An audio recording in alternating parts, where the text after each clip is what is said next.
Enquanto os alunos estudavam e se divertiam no tradicional prédio da Escola de Minas, operários da UFOP e da Prefeitura de Mariana levantavam poeira.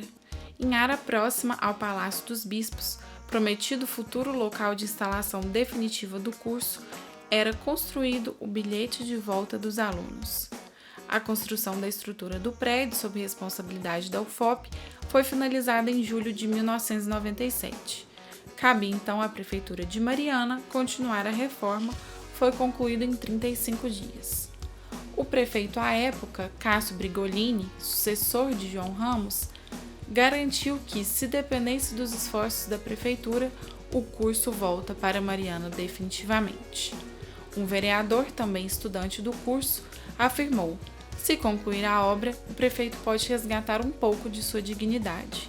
Se não concluir, isso representará o crepúsculo da atual administração. As pessoas começaram a pedir para que o curso fosse mantido em Ouro Preto. Mesmo porque a esmagadora maioria dos alunos e dos professores residiam em Ouro Preto.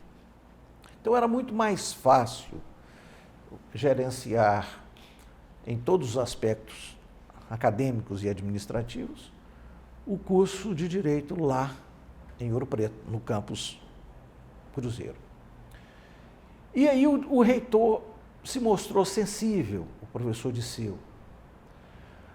Mas Mariana não. Mas em razão, talvez, de que o prefeito estava assumindo naquele momento, eu não me lembro mais se o prefeito era João Ramos ou era Cássio, acho que era Cássio Brigolini. E numa época que era a mais inconveniente possível, porque o prefeito tinha resolvido construir um prédio para o curso de Direito. Esse prédio está lá, o CHS usa ele até hoje. Esse prédio foi construído para poder ser o do curso de Direito. E o prédio ficou pronto, o pessoal já estava aqui. No ato de entrega do prédio, marcado para o dia 31 de dezembro de 1997, a universidade não compareceu, para que, segundo o anúncio oficial do reitor, não houvesse o entendimento de que teria aceitado tecnicamente a obra executada.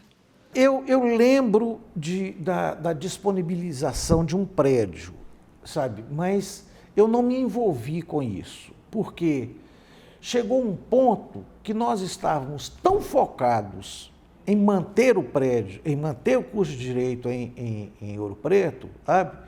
Que nós paramos de participar de qualquer evento, de qualquer coisa que sugerisse a hipótese de retornar para Mariana, sabe? Digamos que não era interessante administrativamente você voltar a questionar se era pertinente ou não, porque havia um consenso acadêmico, e repito, para quem morava em Ouro Preto, que era a esmagadora maioria, havia um consenso de que o curso de Direito em Ouro Preto era mais importante, inclusive para a própria universidade. E o reitor, a administração superior da universidade viu isso. Eu acho que o que não devia ter acontecido era ter passado pelo desassossego que nós tivemos com a universidade, com a Prefeitura de Mariana. Nessa pesquisa que nós fizemos, nós descobrimos em diversos documentos e jornais que há várias versões do mesmo fato. E esse fato é o não comparecimento do reitor ao ato oficial de entrega da obra que foi prometida pela Prefeitura de Mariana como o prédio que abrigaria definitivamente o curso de Direito. E o argumento oficial do reitor era de que ele não compareceria para que isso não fosse interpretado como uma aceitação daquelas obras, porque houve um parecer técnico de uma equipe contratada por ele que identificou que a obra e as estruturas elas não tinham condições mínimas de segurança para abrigar o curso, que os acabamentos eram mal feitos, que a qualidade do material empregado não era boa. E esse não comparecimento causou muita revolta e frustração na comunidade marianense, pelo que a gente pôde ver. Porque ela construiu o prédio e a universidade criou um monte de obstáculos para poder não ocupar o prédio. O prédio foi construído por direito. O pessoal estava aqui em Ouro Preto. Quando eles vieram para Ouro Preto, era com o compromisso de voltar para Mariana quando o prédio ficasse pronto. Aí a prefeitura construiu o prédio. O prédio ficou pronto. Entregou para a universidade criou uma comissão, eles foram lá e fizeram uma vistoria no prédio e fizeram uma lista desse tamanho de coisas ruins da construção. E na realidade era tudo, digamos assim, exagerado ou falseado. Ou seja, nada que estava escrito na lista deles era pior do que o que estava aqui no próprio prédio onde o direito estava, o prédio da Escola de Minas, que tinha um monte de problemas, como tem até hoje. O reitor ele teria reunido a comunidade e a comunidade apresentado a ele suas razões para ficar em Ouro Preto. Houve um abaixo-assinado, assinado acho que por 110 alunos, dizendo que eles realmente queriam ficar em Ouro Preto. E isso foi visto com muito maus olhos por Mariana, porque isso até foi noticiado nos jornais de que seria, na verdade, o motivo dessa falha técnica na obra um motivo escuso que mascarou a verdadeira razão do curso não voltar. Era o de que todo mundo queria continuar em Ouro Preto. Então, a atitude do reitor de reunir essa comunidade, fazer essa consulta, foi vista como suspeita. As obras foram entregues a tempo, e realmente foram, e eles disseram que se haveria alguma irregularidade para sanar, deveria ter sido dada a oportunidade à prefeitura de corrigir, também com a indicação dos seus próprios pareceristas. Então, a universidade, de uma certa forma, brigou com a prefeitura de Mariana.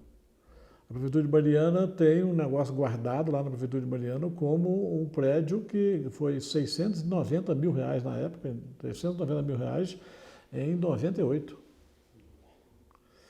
Ou seja, era dinheiro para o diabo, o prédio. E o prédio aguentava o curso de Direito. Foi feito para isso. Ficou fechado um tempão, até que o pessoal do próprio CHS começou a ficar incomodado demais, porque fazia tanto tempo que o prédio estava fechado, e acabaram entrando num acordo com a universidade e ocuparam o prédio e o usam até hoje. O curso continuou o seu funcionamento em Ouro Preto e, a partir disso, nós temos, logo após a aprovação pelo MEC do curso, com um projeto enviado ao Ministério da Educação, inclusive já com fundamento nessa estrutura que eles vivenciavam na Escola de Minas.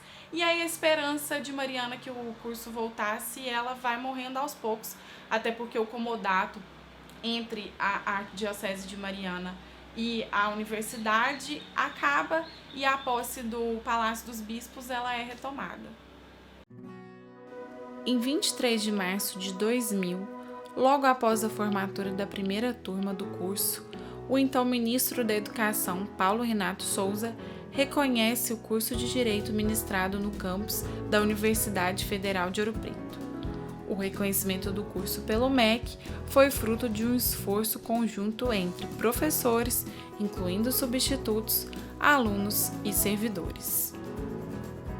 Em 99, a comissão veio aqui e aí a gente tinha feito uma outra mudança no curso de Direito. O Margide tinha entrado num acordo com o prefeito de Ouro Preto e o prefeito de Ouro Preto tinha cedido, que era uma aspiração de algumas pessoas do direito, o prédio que foi a antiga Faculdade Livre de Direito na época do Império, lá embaixo, na cidade. Era um prédio que a prefeitura ocupava e a prefeitura cedeu para a universidade. Aí a universidade, o Dirceu como reitor, fez uma reforma no prédio inteirinho para poder o departamento de direito ocupar. E aí nós mudamos para lá, mas mudou só a área administrativa, porque não tinha condição de você colocar o curso de direito todinho lá dentro. Já tinha 5 turmas completas, já tinha formado uma turma no meio do ano de 99, e 5 turmas, mais uma turma que estava entrando, 6 turmas diferentes ao mesmo tempo, não cabia dentro da casa. A casa é pequena. Tinha a parte de baixo dela, mas mesmo assim era pequena. Ou seja, que lá funcionou como faculdade livre do direito, numa época que eu acho que o direito tinha 3 anos de duração. Porque havia uma avaliação anual, né, desde o primeiro ano até o 5º ano, e se ultrapassados todos os requisitos e pressupostos exigidos, que seria aprovado o curso de Direito. Era importante que o curso fosse reconhecido. E para reconhecimento do curso, havia várias exigências. Exigências do Ministério de Educação e exigência da própria OAB. E o professor Disseu me designou para representar a universidade em Brasília, para fins de toda a tramitação de reconhecimento do curso de Direito. Então nós fizemos um mutirão, sabe? Então ali nós tivemos um grupo de professores que tiveram de trabalhar de mãos dadas para conseguir fazer com que aquela visita, que seria a visita final, né, de aprovação final ou não do curso de Direito, esses professores foram muito importantes. É uma fronteira, né? É uma barreira. E se não for reconhecido ou se tiver muita prescrição para o reconhecimento, a coisa entorna muito. E os 3 da comissão foram claros, eles iam provar o curso porque era um curso da Universidade Federal. Porque tinha coisas que ainda tinham que acontecer para que o curso pudesse ser reconhecido, mas eles reconheceram. Uma das coisas era o livro. Veja bem, tinha uma legislação, vamos chamar assim, nova, de 94, que foi quando o curso de Direito fez o primeiro vestibular. Essa legislação foi uma mudança dada pelo Conselho Nacional de Educação, de que um curso de Direito, para poder funcionar, tinha que ter 10 mil livros na biblioteca.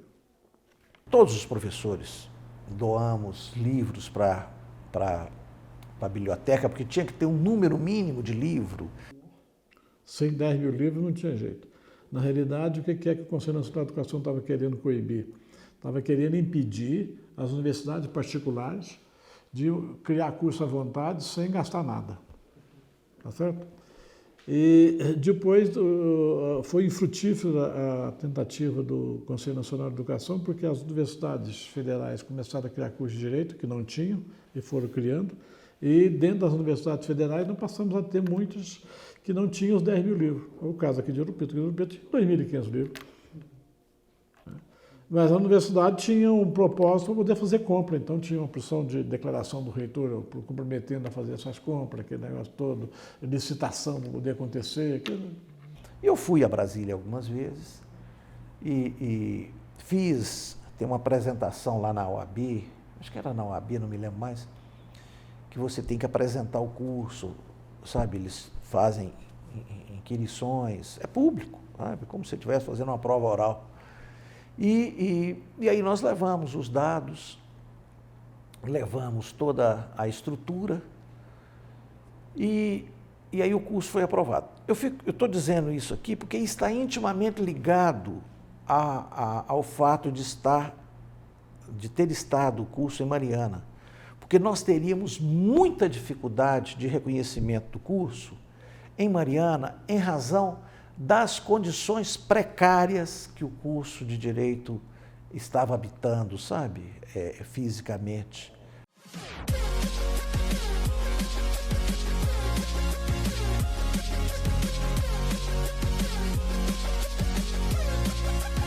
Só que em janeiro de 2000, a universidade aprovou a expansão do curso de Direito, criando o curso matutino, curso que hoje é conhecido o curso das turmas da manhã, né? Nessa criação, apesar dessa criação, a Escola de Minas não tinha infraestrutura no tocante à parte de manhã, porque a galera tinha as aulas. O prédio da Escola de Minas não era do tamanho que ele é hoje também. O prédio era só aquele primeiro bloco até a biblioteca. Não existia mais além daquilo dali. E aí, para acomodar o curso de Direito matutino, que é a primeira turma, é de janeiro de 2000, foi construído às pressas uma sala de aula num espaço físico próximo do DGEL, do Departamento de Geologia, né?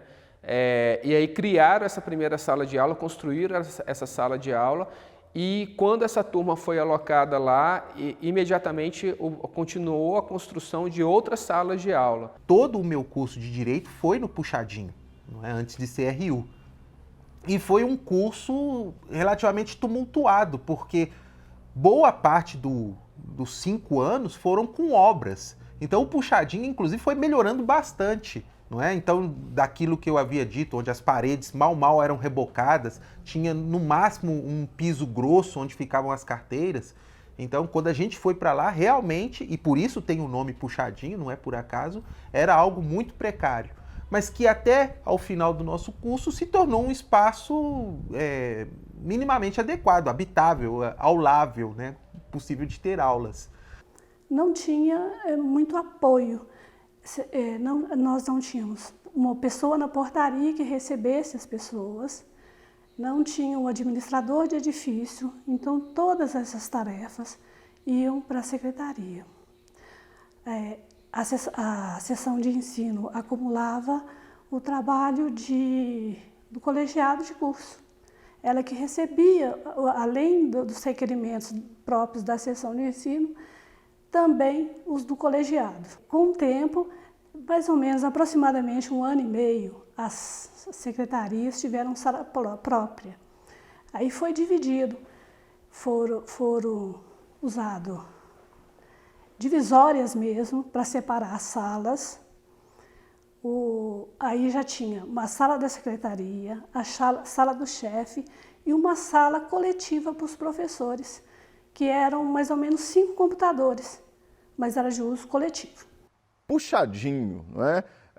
Inclusive que deu nome a alguns alunos que foram para o Puxadinho, né? Deu apelido a pelo menos um deles.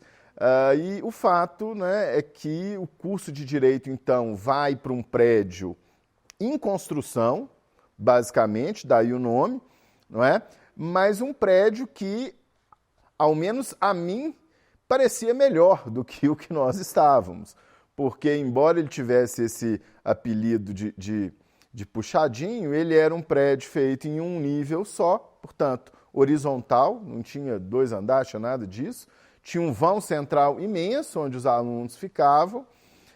Ao lado dele, a gente tinha um centro ali, universitário, com umas lojinhas, com um bar, uma cantina, né?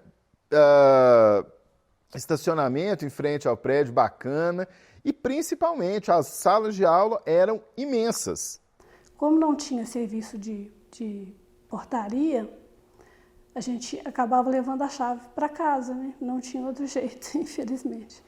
Eu gostava bastante daquele ambiente ali, nós tínhamos salas grandes, tinha um hall central que era de grande confraternização de discentes, docentes. Nós tínhamos uma cantina embaixo, muito agradável, com banquinhos para as pessoas estudarem. Os alunos, de certa forma, ficavam mais perto da biblioteca do que estão hoje na Escola de Direito, Turismo e Museu. E é uma lembrança boa, né? Porque aquela área ali era uma área só nossa, né? Especificamente, não tinha mais ninguém ali, era só o direito. A gente sentia ali que era algo nosso, né? Ainda que seja um puxadinho, é aquela história, né? É um puxadinho, mas é nosso, né? E tinha uma cantina muito boa, né? E o interessante é que ali no Puxadinho, embora fosse também algo temporário, né? A sina do Departamento de Direito não ter uma casa, acabou se tornando a nossa casa. E eu tive essa clareza numa oportunidade em que estava havendo eu não sei o nome, qual era o evento, mas era uma disputa de jogos universitários. E, ao que me lembre, era o direito contra algum dos cursos da engenharia jogando futebol, e de repente o pessoal da engenharia começa a gritar para nós assim, ó, puxadinho, puxadinho, como que a zombar do curso de direito. E os alunos do curso de direito, a torcida, começaram a gritar juntos, puxadinho, puxadinho, e de repente todo o ginásio gritando puxadinho. Nessa hora eu vi. E nessa hora eu senti que nós tínhamos uma casa assim. Talvez não aquela que houvesse sido esperada, mas o puxadinho era a nossa casa e até certo ponto já se tornava o nosso grito de guerra. E aí, quando eu venho para dar aula, eu já vou para o puxadinho. E aí no puxadinho eu gostei de ter ido.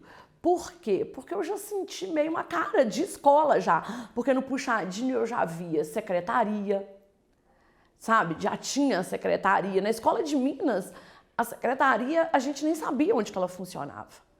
Era tudo de dia. Era utilizada a estrutura da Escola de Minas, da Prograde, né? O curso ficou muito tempo com a reitoria.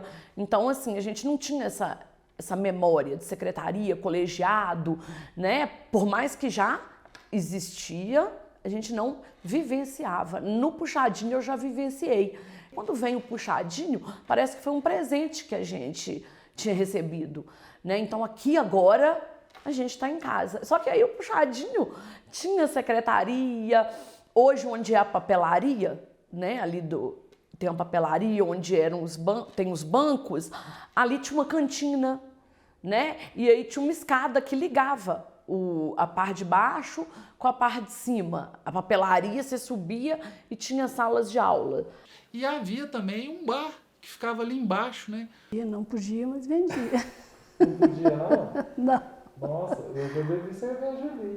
Não podia mesmo não, mas é o espaço, porque ela está no espaço público, ela não podia. O quadro a gente utilizava giz, algumas salas começaram com o quadro já de pincel, mas ali para mim foi ótimo, porque eu falei assim, aqui começa. E aí ficou o curso de manhã, o curso à noite, o turismo também foi para lá, e a gente ficou por muito tempo.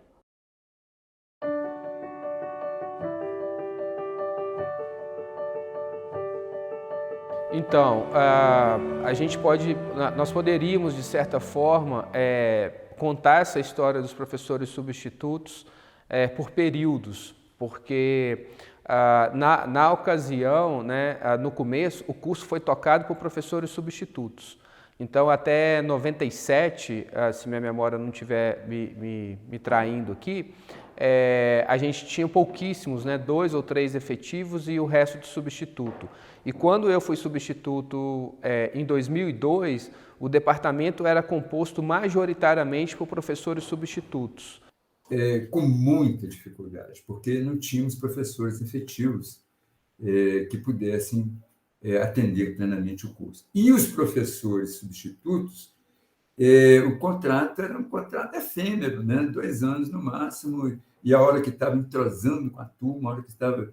eu vi alguns assim que eu fiquei muito penalizado para o curso, achei que para o curso foi uma perda muito grande, porque terminou o contrato, teve que ir embora e já realizando um trabalho junto aos alunos, junto aos demais colegas. O processo de contratação de substituto é feito por um processo simplificado, que é uma praxe que a universidade utiliza, onde a seleção é feita a partir de uma parte do concurso de efetivo, que consiste basicamente numa aula didática com um tempo um pouquinho menor de duração. Então, basicamente, quando se lança o edital de processo seletivo de substituto, os candidatos se inscrevem e aí eles fazem uma aula, fazem uma prova didática, tem que dar uma aula de um tema sorteado e isso é parte do processo seletivo de efetivo e como substituto é a única parte que é utilizada de avaliação para a contratação de professor substituto. Era assim quando eu fiz em 2002 e continua sendo assim até hoje. A UFOP, nos primeiros anos, em sua maioria, os professores eram substitutos, por uma série de fatores, né? Na época do governo Fernando Henrique, o Paulo Renato, ministro da Educação, as verbas eram precárias para as políticas de educação, enfim, não vou entrar no mérito disso, mas o fato é que a UFOP sofreu um pouco com isso e, no primeiro momento, lá de 97, né, 96 mais ou menos, até 2002, 2003, nós vivemos um período em que a UFOP era predominantemente uma escola com professores substitutos. Então ali me pareceu que o curso ele começa a ganhar uma estabilidade do seu corpo docente, que eu acredito que tenha sido muito importante, principalmente porque à época a reitoria da UFOP fez uma coisa que poucos fizeram no país, né? Nós estávamos num período do governo, salvo engano, FHC, em que houve a proibição da contratação de novos professores que fossem permanentes do curso. Então, havia uma utilização bastante excessiva dos professores substitutos, que não eram, na verdade, substitutos, que eles não estavam substituindo ninguém, eles estavam ali em vagas que deveriam ser de professores efetivos. E eu fui, de 98 a 2003, substituto, por mais de 5 anos. Né? E a UFOP renovava os nossos contratos. Tinha aquela a situação que não poderia renovar, mas aí dava-se um jeitinho e renovava. O número de professores efetivos era muito inferior ao de substitutos, né? Que era quase o triplo de professores substitutos. Só o nome que era substituto. E não substituía ninguém, porque não tinha um efetivo ali para efetivamente, para administrativamente aquele substituto estar no local de trabalho em razão de alguma situação em que precisasse do substituto. O substituto era tudo que o curso tinha. Então, à época, a reitoria ela fez a opção, né, de não seguir à risca o regime jurídico do substituto de até então, que seria apenas de 2 anos. E falou, não, enquanto a gente não tiver, de fato, uma vaga de efetivo, esses substitutos vão ficar, especialmente quando forem bem avaliados. Isso foi uma política não só do Departamento de Direito, mas de outros departamentos, né, da UFOP, de um modo geral. Isso fez com que houvesse, eu acho que pela primeira vez, uma certa estabilidade do corpo docente e, na minha opinião, isso foi muito benéfico para essas primeiras turmas, não é? Que tinham um rodízio de professores muito grande, que eu acho que prejudica, de uma maneira geral, enfim, qualquer curso. Então, essa era dos substitutos, ela tem um lado bom e um lado ruim, né? O lado ruim é que eram professores no começo de carreira, né, pesquisadores novos.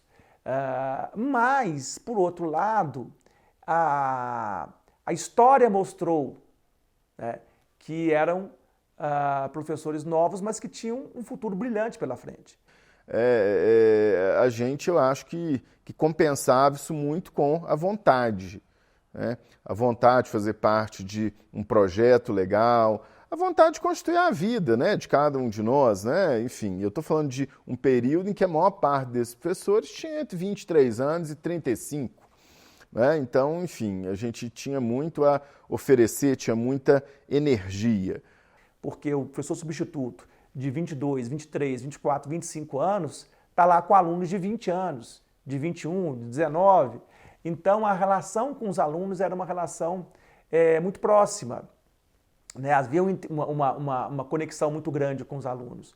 Então, esse é o lado bom, né, de ter professores jovens. E outra situação muito boa, que essa aí a história não mostrou, porque era da época, era a vontade de ensinar, o sangue nos olhos para ensinar, né, a vontade de pesquisar e de fazer com que os alunos, né, respeitassem esses professores que eram ainda meninos, né, também. É aquela diminuição de distância entre professor e aluno, que era tão comum no curso de Direito, né? O curso de Direito sempre foi muito formal, então havia uma distância entre professor e aluno. E lá na UFOP, em razão dessa juventude que assumiu o corpo docente, foi fundamental para que novos pensamentos, nova forma administrativa, nova forma acadêmica E muitos dos substitutos que foram substitutos, e aí é um outro dado interessante que a gente poderia pensar também, vieram a se tornar professores efetivos do curso, dando uma nova contribuição, né, ou contribuindo de uma nova perspectiva, à medida em que esses professores, com a efetivação, né, com vagas sendo destinadas para os concursos e os professores efetivos vindo a trabalhar e tendo um corpo de docentes estável, o curso aí sim ganha uma acomodação e começa a ganhar contornos, começa a ganhar uma identidade a partir de um corpo docente efetivo, e os substitutos passam então nesse momento, ou a partir desse momento, a cumprir um outro tipo de importante função, que é fazer as substituições. Foi uma fase difícil, mas o mais importante é que os alunos rapidamente reconheceram esses professores como mestres e respeitavam esses professores. Esse é um ponto muito interessante, né? Porque poderia ocorrer, vem aqui um bando de menino dar aula, que é isso? Não, eles compraram a ideia, né? Eu lembro das aulas do Rafael, das minhas aulas, do Cláudio, da gravata de caveira, mas era uma relação de simbiose muito grande, né? Porque, claro que podia dar errado. Os professores podiam chegar lá, querer só beber, farrear, né? Eu sou professor, qualquer coisa que eu falar aqui tá bom, e isso não aconteceu. E os alunos, por outro lado, podiam falar assim, esses meninos aí dando aula, eu não vou respeitar eles, não adianta, não vou aprender nada com eles. Não, e foi o contrário. Eu vou dizer uma coisa que pode parecer que não é real, mas talvez seja verdade. Talvez os professores substitutos da UFOP, lá de 96 até 2003, 2004, foi quando começou a ter concursos, né?